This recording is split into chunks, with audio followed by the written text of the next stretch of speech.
आज हम कक्षा 10 के विज्ञान का 11वें चैप्टर का 11.1.1 पढ़ेंगे। समझन क्षमता। समझन क्षमता का मतलब होता है कि दूर की वस्तुएं जो होती है हमको नहीं दिखाई देती, उसको समझने में जो प्रॉब्लम क्रिएट होती है, उसके लिए जो हम चश्मे का दीर्घ दृष्टि या लघु दृष्टि जो चश्मे का यूज करते हैं, उसके लिए क्या समझन क्षमता का उपयोग किया जाता है।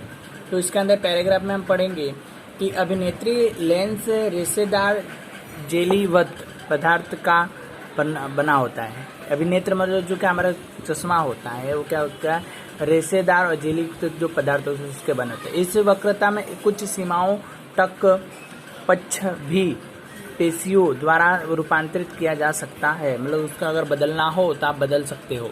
अभिनेत्री नेत्र लेंस की वक्रता में परिवर्तन होने पर इसके फोकस दूरी में भी परिवर्तन हो सकता है, जबकि पेशियों की शिथिल होती है तो अभिनेत्री लेंस पतला हो जाता है। इस प्रकार के इसी फोकस दूरी को बढ़ती जाती है। ऐसी स्थिति में हम दूर की रखी वस्तुओं को स्पष्ट देखने पाने में समर्थ होते हैं।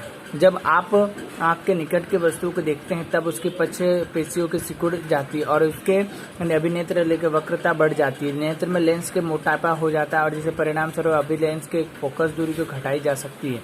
और इसमें क्या होता है कि जब आपके आँखों की जो दूर की देखने की क्षमता जब कम हो जाती है तो लेंस को क्या मोटा करना पड़ता है। आपने किसी वृद्ध व्यक्ति का देखा होगा तो उनका जो लेंस होता है बहुत बिल्कुल मोटा होता है, कांच जो होते हैं वो बिल्कुल मोटी होती है। अगर आपको दूर की वस्तुओं को देखना पड़े तो आपको आंखें छोटी करनी पड़ती है, झीनी करनी पड़ती है, तब आपको शब्द दिखाई देते। किसी को दूर का चश्मा होता है, किसी को पास होता है, तो कोई आपने देखा होगा दूर रख करके वो क्या किताबों को पढ़ते हैं, कोई क्या बिल्कुल पास में ला करके पढ़ते थे। इस प्रकार की जो प्रॉब्लम होती है उसको सोल्यूशन करने के लिए क्या पावर का चश्मा बनाना पड़ता है, जिस कारण से क्या होता है कि दूर की वस्तु क्या पास दिखाई देती है और पास की जो वस्तु थोड़ी दूर दिखाई देगी, तो इस प्रकार से उनको क्या साफ दिखने लगता है। और देखें तो अभिनेत्रों की वह क्षमता जिसके कारण वह अपने फोकस दूरी को समायोजित कर लेते हैं, जिसे समझन कहा जाता है। मतलब कि अभिनेत्र का मतलब दूर की जो वस्तु साफ नहीं दिखाती वो चश्मा क्या साफ दिखने लगता है और उसके द्वारा हम उस वस्तु को चाहे उसको पढ़ सकते हैं। यद्यपि अभिनेत्रियों लेंसों को फोकस दूरी की निश्चित सीमा से कम नहीं होती, मतलब कि न्यूनतम सीमा 0 माइनस में 0.5 माइनस ऐसा होता है। माइनस में आपने सुना है चश्मे का।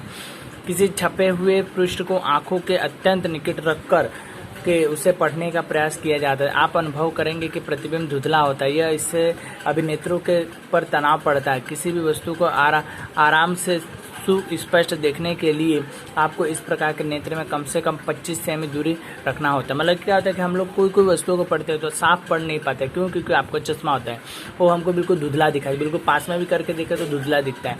तो उसको सही करने के लिए क्या होता है कि चश्मा पहना जो 25 सेमी तक आपके दूर होना चाहिए। 25 सेमी तक आपकी जो फुल पट्टी आती है 12 इंच वाली, उसको ऐसे 2 फुल पट्टी के बराबर हो इतनी दूर आपको दिखना चाहिए, आपका सही न्यूनतम माना जाता है। वह न्यूनतम दूरी जिससे पर रखे कोई वस्तु के बिना किसी भी तनाव के अत्यंत स्पष्ट देखी जा सकती है और उसे स्पष्ट रूप से दर्शाने के अल्प दूरी की कहते हैं। मतलब अल्प दूरी तक दिखना चाहिए, मतलब कि कम से कम दूरी तक आपको दिखनी चाहिए, जिसे नेत्र के निकट बिंदु भी कहा जाता है। निकट बिंदु में पास का चश्मा किसी भी सामान्य दृष्टि के तरुण व्यवस्था के लिए निकट बिंदुओं के आंखों की दूरी के लगभग 25 सेमी का दूर बिंदु कहलाता है। मतलब 25 सेमी तक अगर दूर हो तो प्रतिशत की दूरी कही जाती है। उसे सुस्पष्ट दृष्टि के अल्प दूरी तक कह सकते हैं। इसे नेत्र का निकट बिंदु भी कहते हैं। किसी भी सामान्य दृष्टि के तरुण अवस्था के लिए निकट दूरी की आंखें से दूरी के लगभग 25 सेमी होती है। मतलब कि तरुण अवस्था में मतलब 16 साल की जो उम्र होती है, ऐसी उम्रों के अंदर क्या होता है कि 25 सेमी तक की दूरी का चश्मा बढ़ जाता है। वह दूरतम बिंदु जिस तक कोई नेत्र वस्तु के सुस्पष्ट नहीं दे, ऐसे नेत्रों को दूरी बिंदु कहलाता है। मतलब उसको दूरी बिंदु के रूप में गिन सकते हैं। सामान्य नेत्र के लिए यह अनंत दूरी पर होते हैं, मतलब अनंत दूरी तक दिखाई देता है, लंबी जगह पे दिखाई देंगे। ठीक है, और इस प्रकार के आप नोट कर सकते हैं कि सामान्य नेत्र 25 सेमी से निरंतर दूरी तक क्या वो वस्तु स्पष्ट होते रहते हैं। कभी कभी अधिक आयु के कुछ व्यक्तियों के नेत्र के क्रिस्टल की लेंस की दुधिया तथा और धुंधले हो जाते हैं। इसी स्थिति में मोतियाबिंद होते हैं। इसके कारण नेत्र के दृष्टि में से कमी के पूर्ण रूप से दृष्टि क्षय हो जाए। मोतियाबिंद के सरल चिकित्सा पश्चात स्पष्ट वापस लौटनी होती है। मतलब इनको क्या मोतियाबिंद की आंखों को क्या पीला पड़ जाता है पुतली के आजू बाजू, जिस कारण से स्पष्ट दिखाई नहीं देते है इस कारण से। ठीक है, आज हम इतना ही पढ़ेंगे।